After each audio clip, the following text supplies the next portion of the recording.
Lukas pasal 10, mari kita lihat mulai ayat yang ke-17. Alkitab berkata, kemudian ke-70 murid itu kembali dengan gembira dan berkata, Tuhan, juga setan-setan takluk kepada kami demi namamu.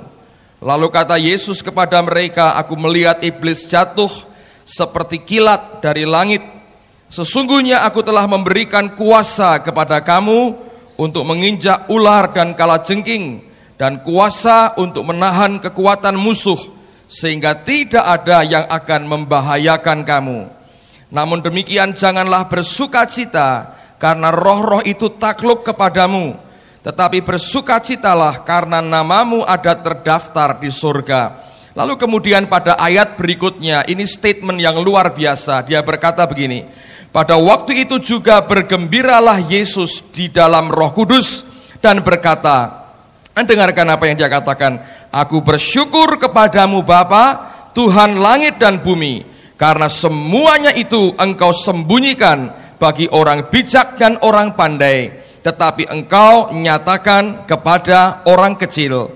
Ya Bapa, itulah yang berkenan kepadamu. Saya mau ulang lagi pada kalimat yang diucapkan Yesus ketika dia menyampaikan ucapan syukurnya kepada Bapa yang di surga. Dia berkata, aku bersyukur kepadamu Bapa, Tuhan langit dan bumi, karena semuanya itu engkau sembunyikan bagi orang bijak dan orang pandai, tetapi engkau nyatakan kepada orang kecil.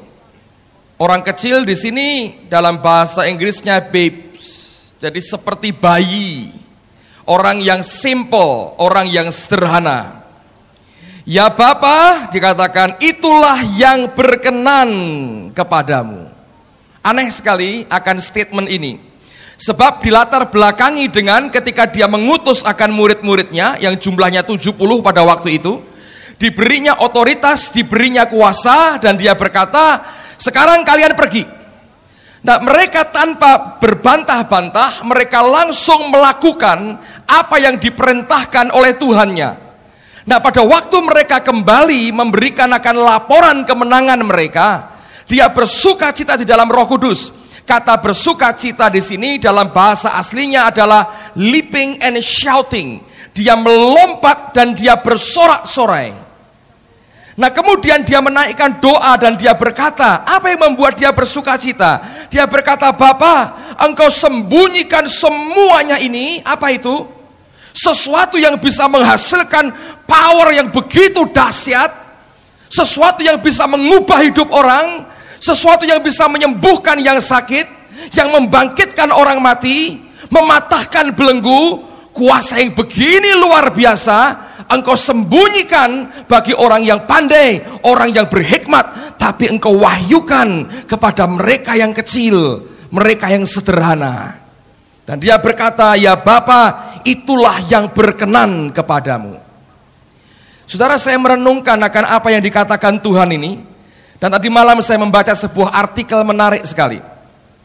Saya tanyakan kepada istri saya dan tidak bisa jawab dia. Dalam kitab Talmud orang Yahudi, saya tanya dengan saudara sekarang. Dalam kitab Talmud orang Yahudi, ada seorang rabi yang bertanya begini, mengapa Tuhan menciptakan manusia itu kok terakhir? Kenapa tidak diciptakan hari pertama, atau hari kedua, atau hari ketiga, atau hari keempat? Kenapa diciptakan pada hari yang terakhir? Siapa mau jawab, saudara? Kenapa Tuhan menciptakan manusia pada hari yang terakhir? Ada orang berkata, oh ya kalau semua belum diciptakan, kan manusia nggak bisa hidup. Bisa kalau Tuhan mau. Oh Tuhan, ya, oh perlu tumbuhan, enggak perlu makan. Kalau perlu, ya dibuat pencernaan yang sedikit padat gitu toh. Bisa kalau Tuhan mau. Kalau dia mau bisa. Tapi rabi ini bertanya dalam Talmud, buku tradisi orang Yahudi, dia bertanya, mengapa manusia diciptakan pada hari terakhir? Setelah semua penciptaan Tuhan selesai, baru kemudian manusia diciptakan yang terakhir. Kenapa, saudara? Ternyata tahu jawabannya? Setelah mereka merenungkan, maka dalam Talmud itu dijawab, sebab kalau manusia tidak diciptakan pada hari yang terakhir, dia mesti ikut cawe-cawe ngurusi kerjaannya Tuhan, saudara. Nah itu yang membuat nanti bumi tidak sempurna. Sebab kalau manusia diciptakan sebelum Allah selesai bekerja, nanti manusia campur tangan, ikut-ikutan kerja, lalu berkata, gua juga ikut menciptakan alam semesta. Percaya nggak, saudara?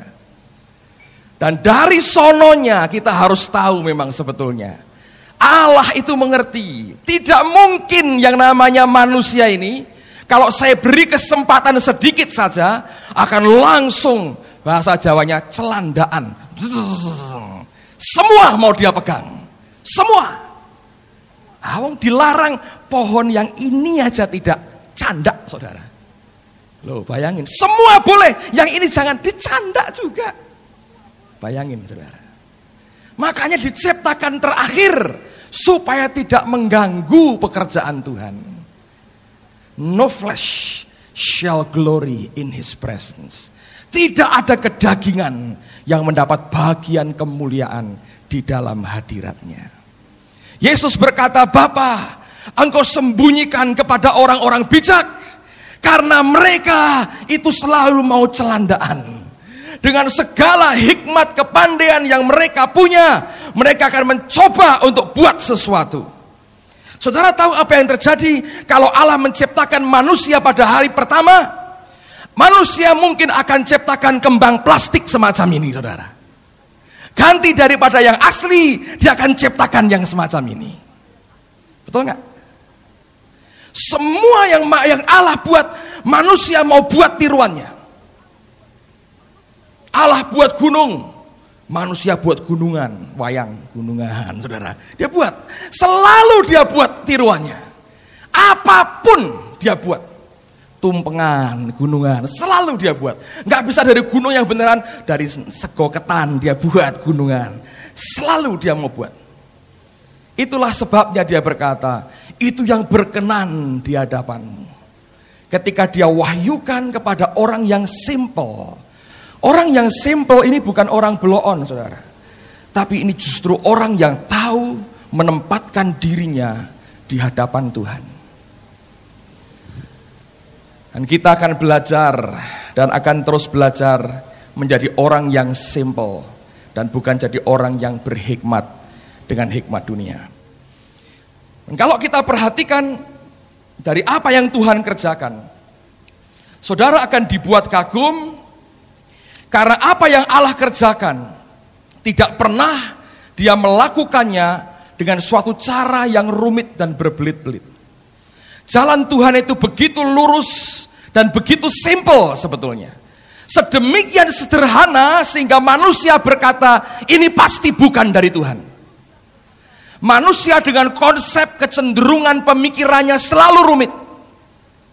Dan mencoba menggambarkan Tuhan dengan proses kerumitan pikirannya. Dan akhirnya manusia tenggelam dalam kerumitannya dan mati kelaparan dalam kerumitan berpikirnya. Ada pepatah berkata seperti ayam mati di lumbung gandum, saudara. Itu karena proses kerumitan. Oh, gandum, sudah lapar saudara mikir, gandum. Apakah gandum? Selak mati, saudara. Tuhan berkata, lu makan. Kita mikir gandum, diputar-putar gitu, gandum, saudara. Manusia dengan semua inteleknya dan dagingnya mencoba untuk mengerti sesuatu. Allah berkata, taste and see. Saya mau tunjukkan kepada saudara bagaimana karakter Tuhan ini yang sebenarnya. Saya belajar sesuatu. Satu kali ketika saya di Jakarta minggu yang lalu, tiba-tiba jam 1 pagi saya terbangun dari tidur saya.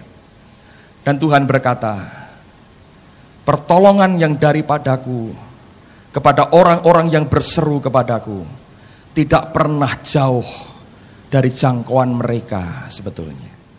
Aku tidak pernah memberikan pertolongan dari tempat yang jauh. Pertolongan itu aku memakai apa yang ada pada mereka. Nah, saya mau tunjukkan, lihat akan kesederhanaan cara Allah berpikir. Kalau Anda makin mengerti karakter dan pribadinya, saudara akan mampu kerjasama dengan dia bagus sekali. Kalau Anda tidak mampu mengerti dia, saudara akan punya patokan-patokan, Anda akan punya hukum-hukum yang akan membelenggu saudara. Nah, dengarkan saudara, hati-hati, semua kita, dengarkan, semua kita, tidak terkecuali, sudah punya suatu patokan norma hukum tertentu dalam kehidupan kita. Sebagian berasal daripada yang namanya tanda petik kebenaran, sebagian yang namanya tanda petik filosofi hidup. Tapi lihat, semua patokan-patokan ini kalau tidak diterangi Roh Kudus, kita tidak tahu bahwa ada patokan-patokan kehidupan kita yang sungguh membahayakan sekali. Saya beri contoh begini saudara.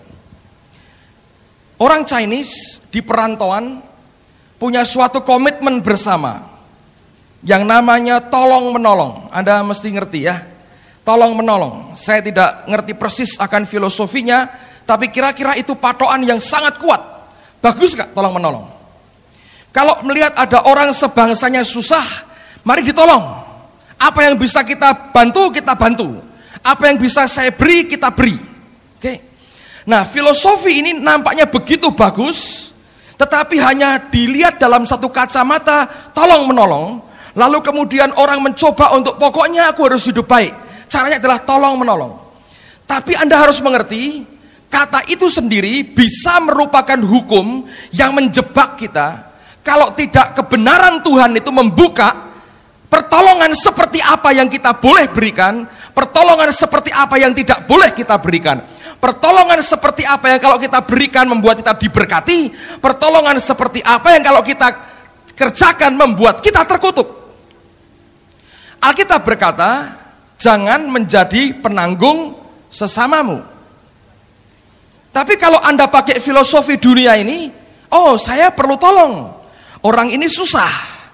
Lalu kemudian saya mau carikan pinjaman. Saya bilang, Victor, teman saya susah, saya pinjam 10 juta. Saya yang jamin, dia yang nanti bayar ke saya yang bayar ke kamu. Kamu ngertinya saya yang pinjam. Baik nggak saudara? Baik kelihatannya. Tapi detik engkau berbuat begitu, engkau ngelanggar firman. Kalau sampai orang itu tidak bayar, engkau yang mesti bertobat, nangis, jengking dengan Tuhan. Engkau tidak bisa berkata, saya hajar kamu. Tuhan berkata, kamu yang saya jewer dulu. Sebab engkau tidak ngerti akan firman. Saudara tahu, semua yang baik, yang sepertinya baik, belum tentu itu benar dari Tuhan. Nah, kalau prinsip-prinsip ini tidak kita minta Allah membongkar dalam hidup kita dengan cara kita mengenal Dia, berapa banyak orang Kristen akan terjebak dalam banyak hal yang sepertinya baik, tapi unsur kebenarannya nol besar, saudara. Nah, mari kita kenali Tuhan kita. Saya tidak bicara uang hari ini, tapi hanya sebagai ilustrasi, karena saya dengar banyak di mana-mana, di Jakarta, di Surabaya, orang semua mengeluh, Pak saya ini sudah baik, minjemkan orang kok ternyata begini. Saya bilang, salahmu sendiri. Alkitab berkata, jangan jadi penanggung sesamamu. Oh tapi ada orang lain berkata, saya sekarang tidak mau nanggung sesama saya, tapi saya minta orang lain nanggung buat saya. Sama aja, lu masukin orang itu ke neraka, kamu akan diseret juga ke neraka dengan dia. Anda ngerti itu? Ada banyak hal yang baik, tapi tidak ada unsur kebenarannya. Karena orang percaya tidak kenal siapa Allahnya. Seringkali karena kita melihat pertolongan akan datang dari tempat yang jauh. Tapi kalau kita mau belajar dari Tuhan, pertolongan itu datang tidak jauh dari kita. Sumbernya dari Dia. Dan Dia pakai apa yang ada di sekitar kita. Mari kita lihat, saya akan bacakan banyak ayat pada pagi hari ini supaya membuka mata rohani kita. Keluaran pasal yang keempat. Keluaran pasal yang keempat. Lihat ayat yang pertama dan kedua. Lalu saut Musa, bagaimana jika mereka tidak percaya kepadaku dan tidak mendengarkan perkataanku, melainkan berkata, Tuhan tidak menampakkan diri kepadamu. Tuhan berfirman kepadanya, apakah yang di tanganmu itu? Tuhan tidak berkata, Musa, cari pedang. Nah, Dia berkata, apakah yang di tanganmu itu? Jawab Musa apa saudara? Dan tongkat ini yang terus dipakai membawa 2 juta lebih orang Israel keluar dari Mesir. Tuhan tidak berkata, Musa, engkau naik ke gunung, engkau tunggu meteor jatuh, lalu engkau buat besi dari meteor itu pedang yang panjangnya 3 meter, lalu engkau perang atas namaku menghadapi Firaun. Tuhan tidak berkata engkau puasa di gunung sana, engkau tunggu sampai tombakku sendiri aku berikan kepadamu. Itu cerita wayang, saudaraku. Topo sana nunggu pusokone Betara Guru. Tidak ada kayak begitu, saudaraku. Tuhan berkata, apa yang di tanganmu? Dan Musa berkata, tongkat. Cukup itu, saudara. Tidak mungkin dia cari yang rumit, yang aneh-aneh. Tidak pernah. Allah yang begitu canggih, sedemikian hebat, sehingga begitu simple. Saya pernah berkata, makin tinggi teknologi, makin simple dia. Makin simple. Saya pernah beri ilustrasi, lihat mic ini. Ada 2 mic yang berbeda. Yang lama masih pakai kabel. Tidak bisa diajak lari ke sana. Lepas kabelnya, hilang suaranya. Makin tinggi teknologinya, lihat tanpa kabel. Keajaiban. Besi bisa memperbesar suara.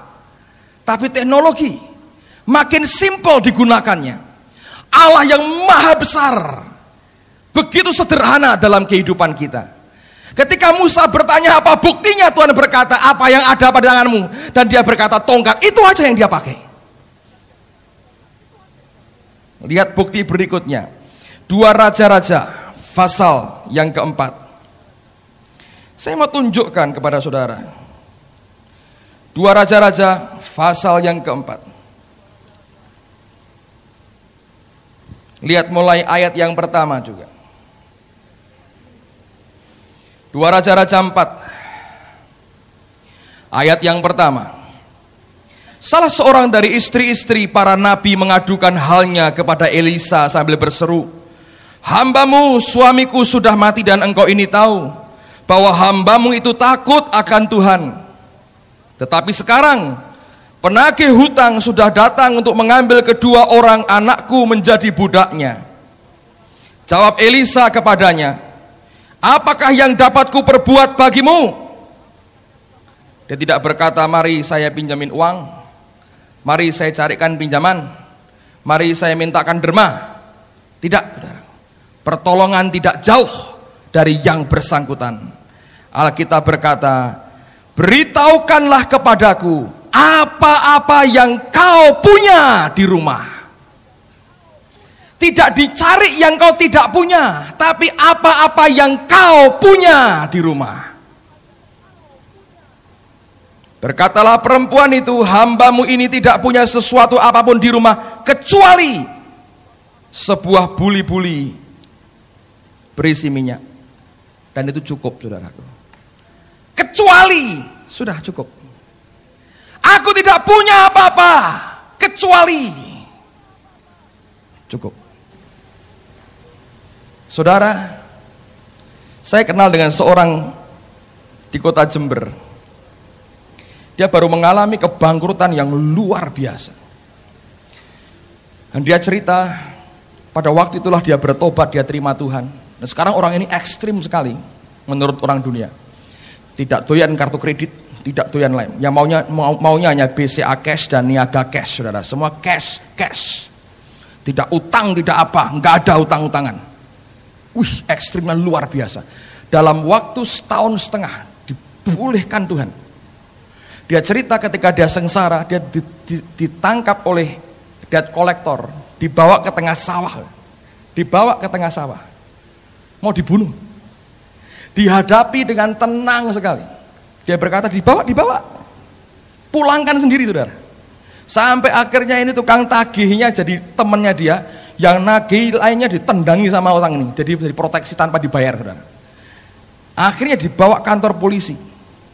Tanya sama polisinya, Bapak masih punya apa? Satu yang saya masih punya, Pak, jiwa raga saya. Ketawa polisinya, balio katanya, saudara. Sopo sing meh ngopeni kowe ning kene? Jiwa raga saya. Kasihkan semua. Tidak lari, ini perempuan tidak lari. Yang nagih ngerti, dihadapi tidak lari. Jiwa raga saya. Polisi bilang, imangan anak buahnya susah. Sopo meh ngopeni, balik karena jiwa raga balik katanya. Luar biasa saudara. Ditolong Tuhan dengan cara yang ajaib. Nah sekarang dia itu ngerjaannya apa? Nulungi orang-orang bangkrut saudara. Dikasih nasihat, diajari sama dia. Orang dari Bali datang diajari, punya real estate sudah mau bangkrut habis-habisan. Diajari sama dia, prinsip-prinsipnya. Dan saya belajar saudara. Ternyata pertolongan tidak jauh. Janda ini tidak punya apa-apa kecuali buli-buli berisi minyak. Kalau Anda baca seterusnya kisah ini, itulah mujizat dari apa-apa yang dia punya. Dan Elisa bertanya, beritahukanlah kepadaku apa-apa yang kau punya di rumah. Bukan apa yang engkau tidak punya, apa yang kau punya. Saudara, dan ini prinsip yang luar biasa. Pertolongan tidak jauh, saudara. Ada dalam jangkauan tanganmu hari ini. Oh, saya buat surat saya ini, saya salahmu sendiri. Tidak jauh dari jangkauan tanganmu.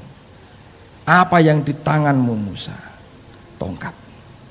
Apa-apa yang di rumahmu. Bukan apa yang di rumah tetanggamu. Apa yang di rumahmu. Buli-buli berisi minyak. Yang ketiga, Markus pasal yang ke-6. Markus pasal yang ke-6. Lihat mulai ayat yang ke-35. Markus 6 ayat yang ke-35.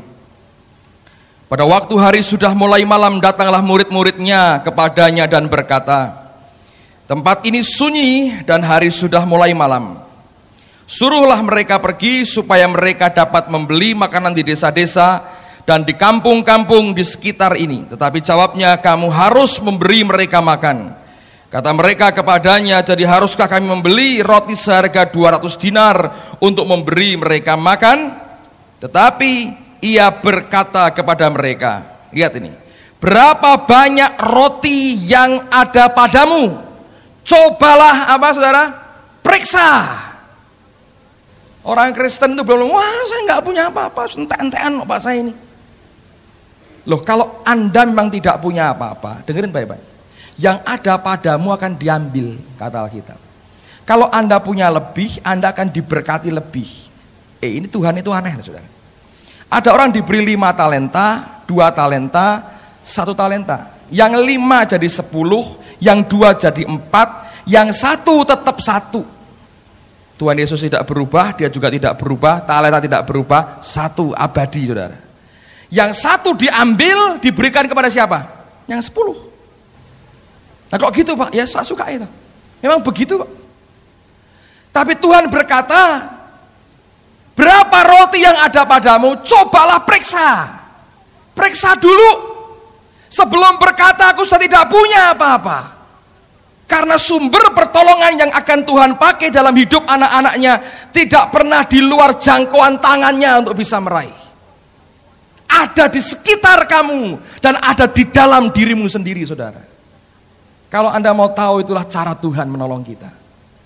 Simple sekali dia. Periksa dulu, tapi jangan berkata memang aku ada popo. Ya sudah. Kalau Anda berkata begitu, yang ada padamu akan diambil semuanya. Periksa dulu.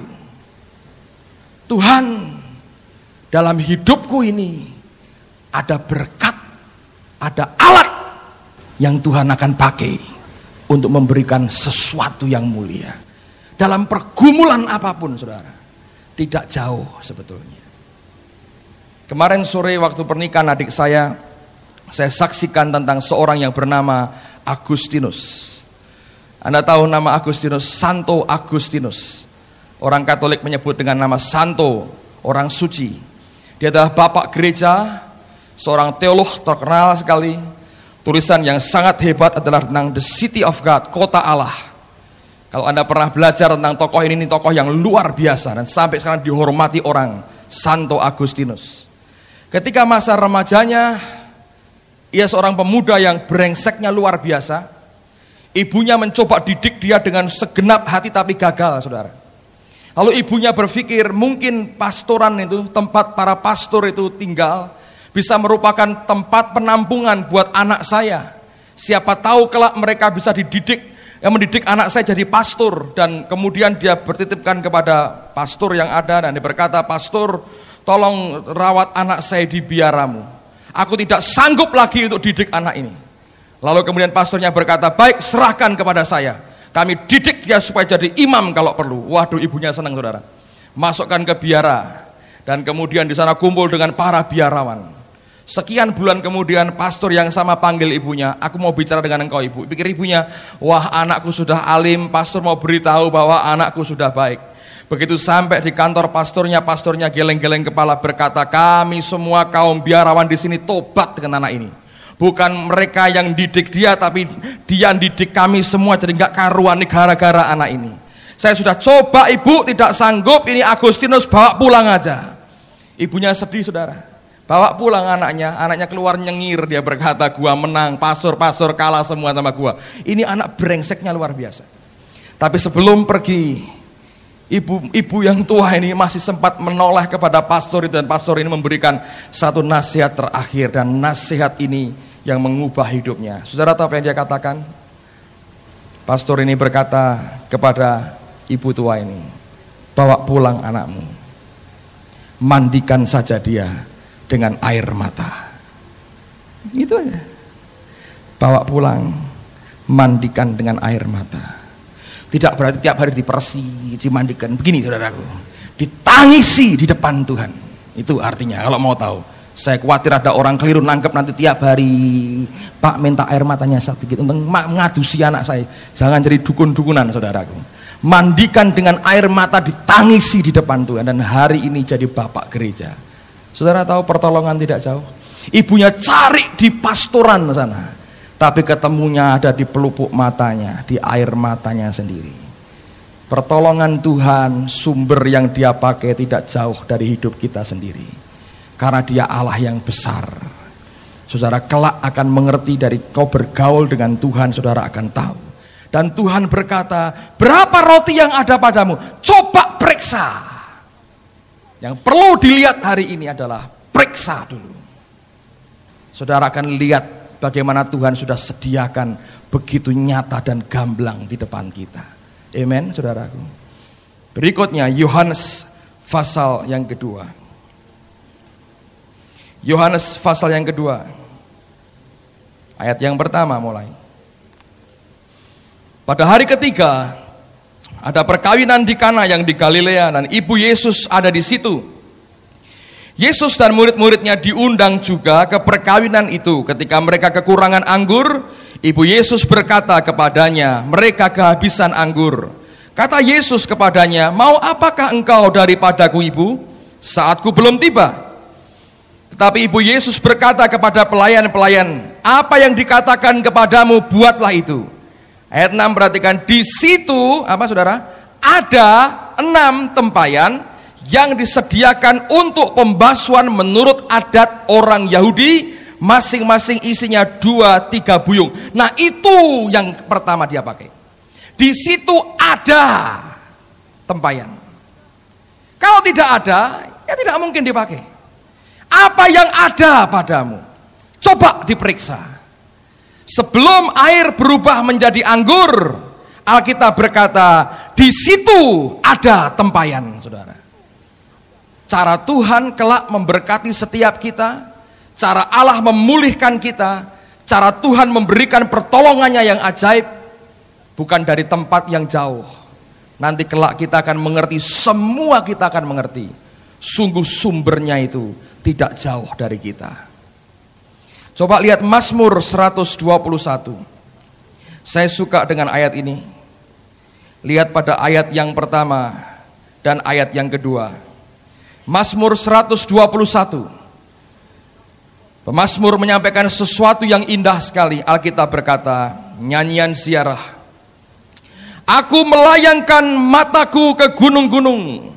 Dari manakah akan datang pertolonganku? Semua orang mesti seperti ini. Aku melayangkan mataku ke gunung-gunung. Ketika kesulitan datang, kita mencari pertolongan, kita selalu melayangkan mata kita keluar. Kita pikir dari tempat-tempat yang tinggi dan tempat-tempat yang jauh akan datang pertolongan. Dia berkata, dari manakah akan datang pertolonganku? Kita hanya bisa menduga, meraba-raba, mengira-ngira, berharap-harap cemas. Dari mana akan datang pertolonganku? Tapi kemudian dia berkata, pertolonganku ialah dari Tuhan yang menjadikan langit dan bumi. Dan kalau itu berasal dari Allah, sumber yang dia pakai tidak pernah di luar jangkauan tanganmu. Hari ini itu ada di sekitarmu, saudara. Dan lihat sekarang Lukas pasal yang ke-17. Saya tunjukkan dengan ini. Lukas pasal yang ke-17. Apa yang ditegaskan Yesus ini indah sekali. Lukas pasal 17.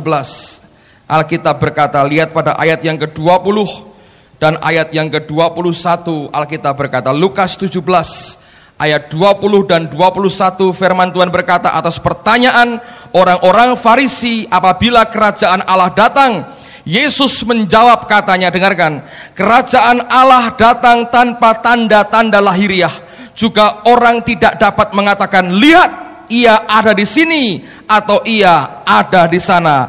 Sebab sesungguhnya kerajaan Allah ada di mana? Di antara kamu. Luar biasa. Itu ada di antara kita, tidak jauh dari kita.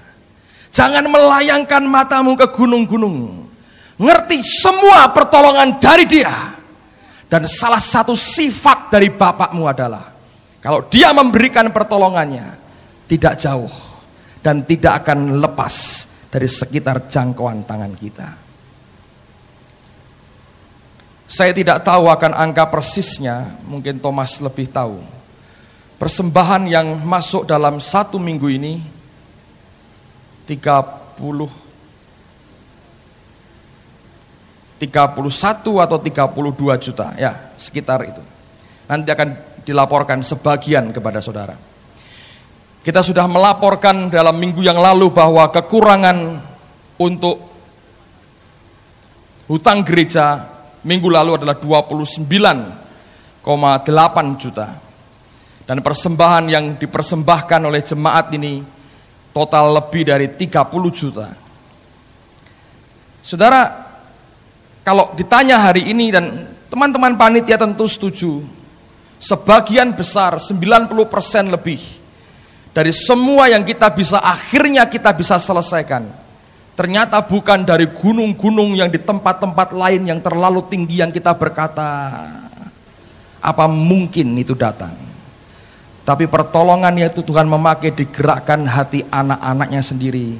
Dan itu bukan orang-orang di luar tempat ini, tapi adalah saudara dan saya sendiri dan semua kita. Apakah ini bukan merupakan bukti yang hidup?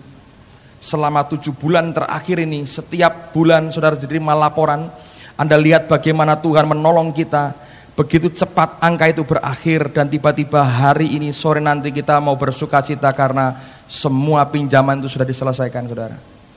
Saudara bisa melihat ini kebaikan Tuhan. Saya tidak ngerti lagi kalau orang masih bisa berkata, ya tapi bagaimana dengan saya, kan saya mesti harus berusaha. Ya silahkan, tidak apa-apa saudara. Kalau engkau kenal siapa Allahmu, saya mau beritahu pada saudara, itu cara Tuhan tolong kita. Sesuatu yang tidak jauh dari kehidupan kita. Ketika harus membayar bea untuk bait Allah, pajak untuk bait Allah, dia panggil Petrus. Dan karena Petrus seorang nelayan, dia berkata, kamu mancing aja. Tidak terlalu jauh dari apa yang sehari-hari biasa dibuat oleh Petrus.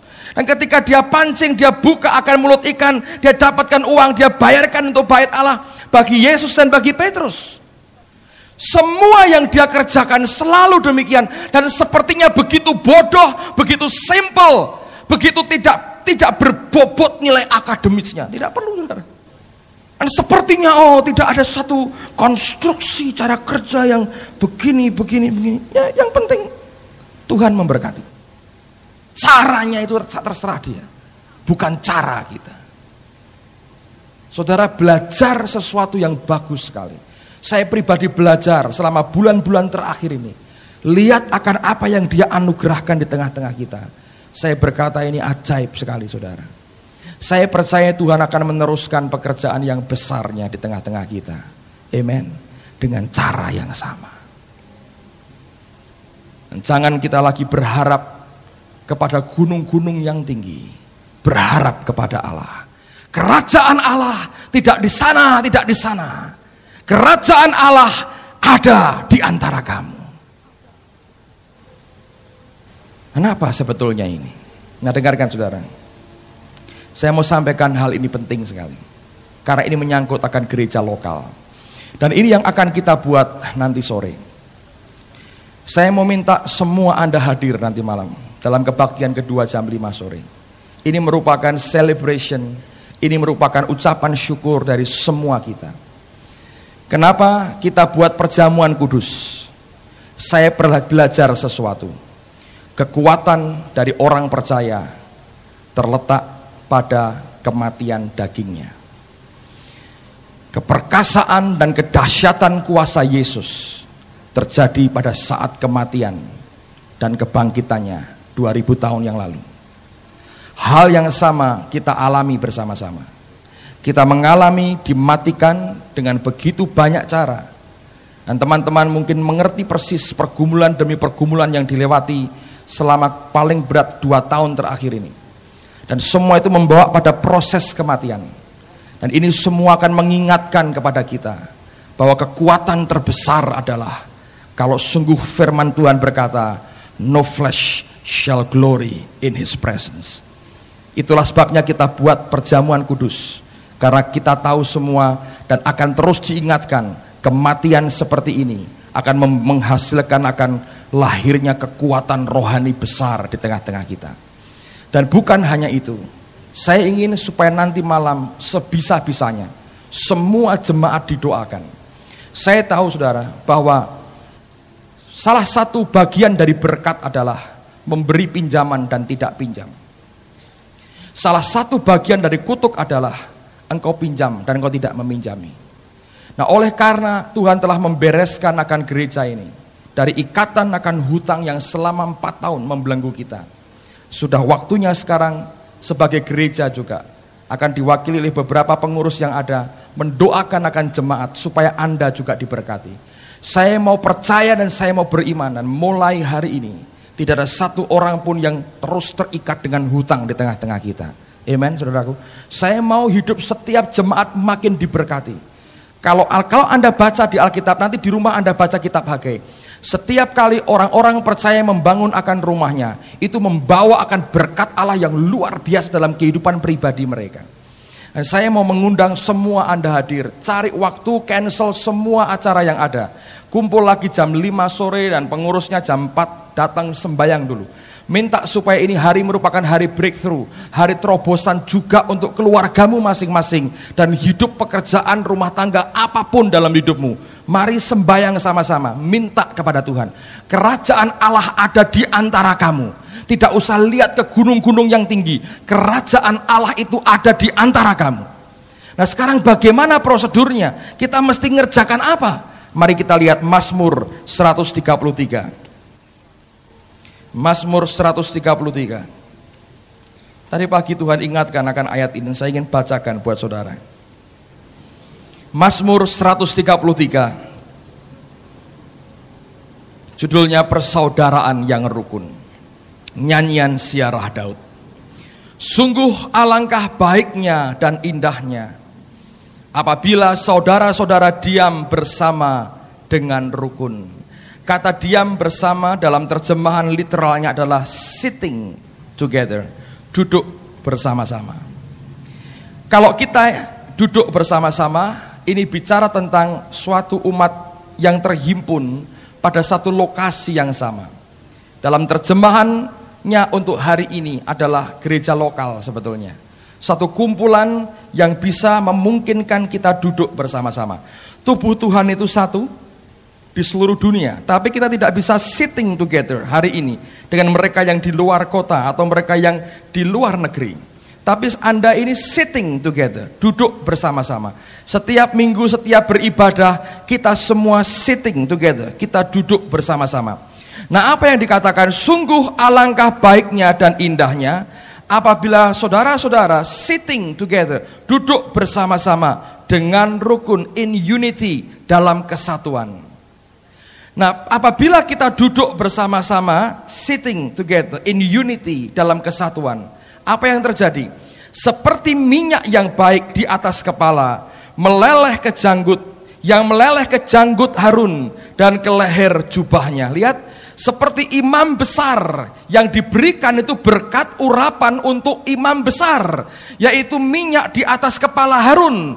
Bukan sekedar minyak pada orang Lewi biasa, tapi minyak di kepala Harun. Ini minyak untuk imam besar yang memungkinkan dia menghadap masuk ke ruang maha suci, saudara.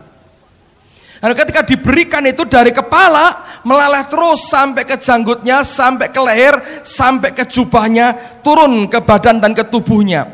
Nah, apa yang Allah berikan di atas akan turun terus ke bawah. Kalau kita bisa sitting together, duduk bersama-sama in unity, di dalam kesatuan, dalam kerukunan, maka apa yang diberikan Allah di atas akan turun ke bawah. Dan apa yang dia berikan, pertama-tama dia berikan minyak untuk imam besar, minyak yang memungkinkan Harun punya otoritas dan punya hak untuk bertemu dengan Tuhan, masuk di Shekinah Glory, di ruang maha suci, berhadapan muka dengan Allah, memberikan akan korban pendamaian di hadapan Allahnya bagi umatnya. Saudara, ini hal yang luar biasa. Yang kedua dikatakan seperti embun gunung Hermon yang turun ke atas gunung-gunung Sion. Embun itu memberikan kesegaran, memberikan kehidupan setiap hari, memberikan akan kehidupan kembali kepada setiap tanaman yang ada, memberikan refreshing, penyegaran kembali. Bukan hanya pengurapan, bukan hanya suatu otoritas rohani yang luar biasa. Kita di-refresh, disegarkan kembali. Minyak dan embun itu kebutuhan sehari-hari buat setiap manusia. Nah, orang percaya membutuhkan itu. Dan dari tempat yang lebih tinggi dia akan turun ke tempat yang lebih rendah. Dan dari atas akan turun ke bawah. Kalau Allah memberkati akan covernya, akan tudungnya, akan gerejanya, maka apa yang dinikmati oleh gerejanya harusnya turun ke bawah. Tapi ingat, engkau mesti sitting together in unity. Yang engkau butuhkan dalam satu hari ini, saya minta satu hal ini. Jangan sampai ada perasaan engkau tertolak atau engkau terpisah dengan salah satu saudaramu, saudara. Kalau ada minta dibereskan dengan Tuhan, kalau memungkinkan hari ini dibuat dibereskan di depan Tuhan. Supaya apa? Takutnya begini, saudara. Kalau ternyata di depan Tuhan, saudara, yang engkau merasa ada ganjelan itu ternyata leher. Dan engkau ini bagian dada. Nah, kalau engkau terpisah dengan bagian leher, ketika itu minyak dicurahkan, tiba-tiba berhenti di leher, gak mau turun. Kenapa? Karena gak nyambung dengan dadanya. Anda bisa mengerti itu.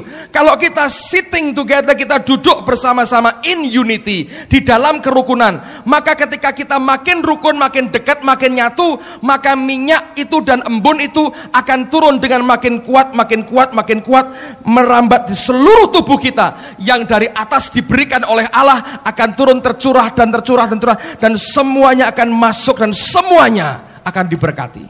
Anda bisa lihat akan kebenaran ini.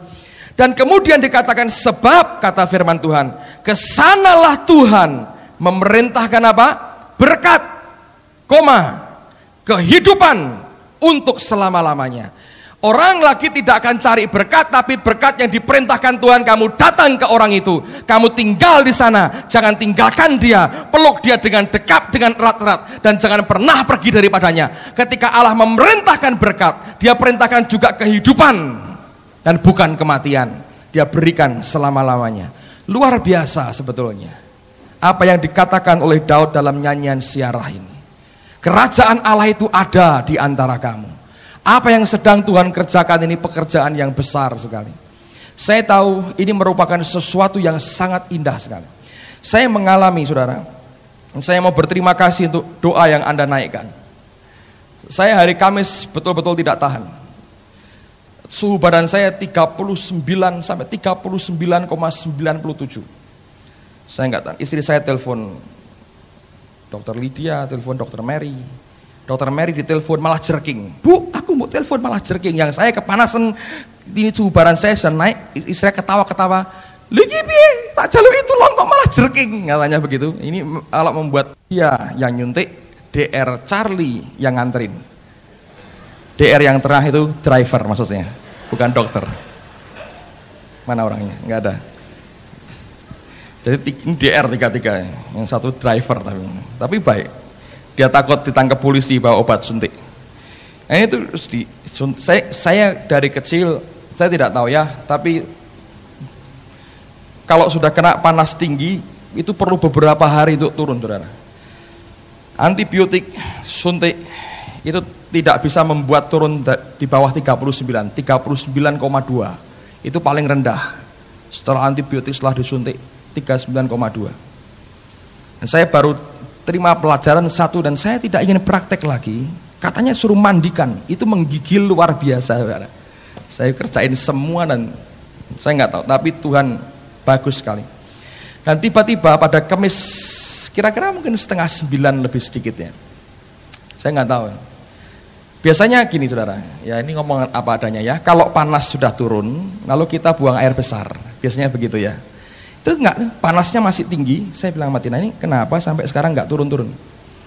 Tapi tiba-tiba jam 8:30 lebih itu, saya ke kamar mandi, saya mau buang air besar, dan di sana Tuhan bicara banyak. Saya cerita sama Ripka, nanti suruh dia cerita 1 kali. Tuhan ngajari saya sesuatu yang menarik sekali, dan saya keluar, drop tiba-tiba. Suhu badan saya sudah mulai turun lagi, tinggal 38,5. Terus turun terus, sampai normal. Malah rendah, 36 malah, saudara. Saya bilang, Tuhan ini kekakian, naikkan lagi sedikit. Sampai dibuat normal. Ajaib.